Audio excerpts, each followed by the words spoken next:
Hello, Taurus, Sun, Moon, Rising, and Venus signs. Kamusta kayo? Sana po ay nasa mabuti kayong kalagayan.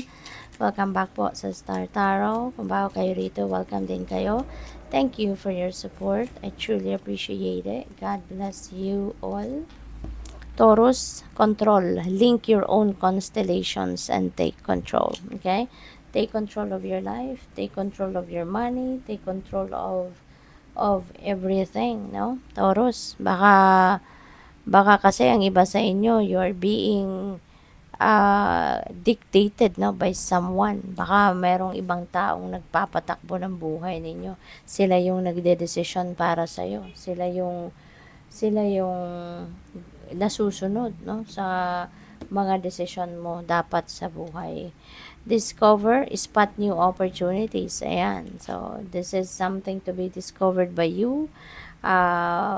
Pay attention to this, no? May mga bagong oportunidad dito na kumakatok sa inyo. Taurus, tignan ninyo ito before it slips away from you. Okay? We have replenished. The sun will rise and we will try again. Ayan. So, it's time for you to replenish. It's time for you to rejuvenate and recuperate, no? Para nang sa gayon, handa kayo para sa bagong mga kaganapan sa buhay, 'di ba? Handa kayong harapin ang bagong challenges, no, sa buhay. So what else? Tignan natin kung ano pa ang mga sitwasyon ninyo. We have number 49, Angel of Love. Ayan, maganda to.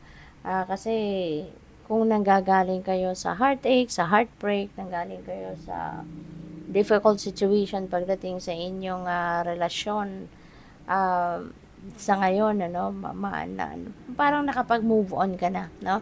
Siguro napatawad mo na yung taong nakasakit ng inyong damdamin, napatawad mo na din yung inyong sarili, kaya ngayon, bukas ng muli ang puso ninyo sa pag-ibig, bukas na muli ang puso ninyo sa pagmamahal, at mas ninyo ngayon, mas focus ninyo ngayon yung pagmamahal sa inyong sarili, yung self-love ninyo, yun ang mas binibigyan ninyo or bibigyan ninyo ng panahon.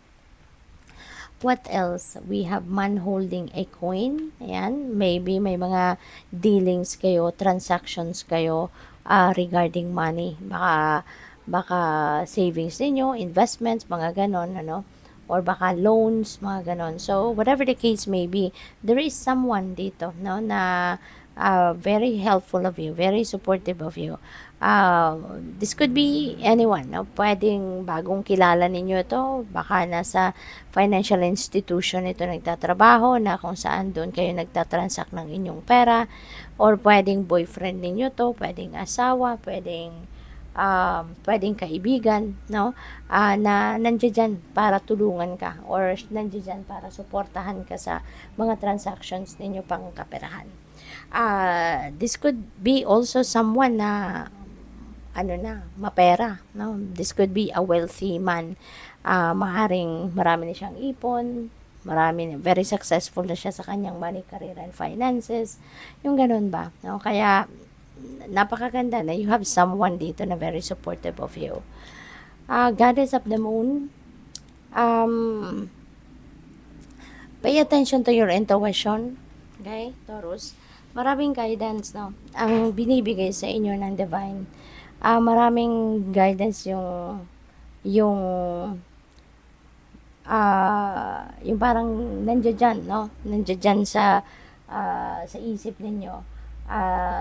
Maaaring may mga signs, symbols, synchronicities, or even ang tawag dito, vision, no? Baka pinapadalhan din kayo ng divine universe ng vision, na kaya pansinin ninyo to kasi gabayan sa iyo ng divine. Maaaring meron kayong dasal, 'di ba? Baka nagdadasal kayo for clarity, for confirmation, for clear direction. Kaya yan, binibigyan kayo ng guidance, no? Kaya pay attention to it, okay? Kasi kapag nagdadasal tayo, humihingi tayo ng ganon, na gabay, no? So, kailangan gawin din natin yung gawin natin yung role natin dyan sa equation na yan, na dapat pakinggan natin kung ano yung kanyang kasagutan, So, what else? We have blossoming abundance, napakaganda kasi magkakaroon kayo rito ng kasaganaan. Merong paparating na financial blessings, no? And financial opportunities, no, sa buhay ninyo sa ngayon. We have fourth chakra, Archangel Raphael. Ang iba siguro sa inyo ngayon totally nag-heal na, no, sa usaping puso. Kasi si fourth chakra, ito yung puso natin. This is our heart. Ito yung energy center natin na nag-govern sa pag-ibig, sa pagmamahal, no, sa love. Kaya feeling ko, no, since ito para naka-move on na kayo rito, handa na kayong magbukas muli ng inyong puso. So, maaring tinulungan na kayo dito ni Archangel Raphael na totally, no, makapag-heal na kayo.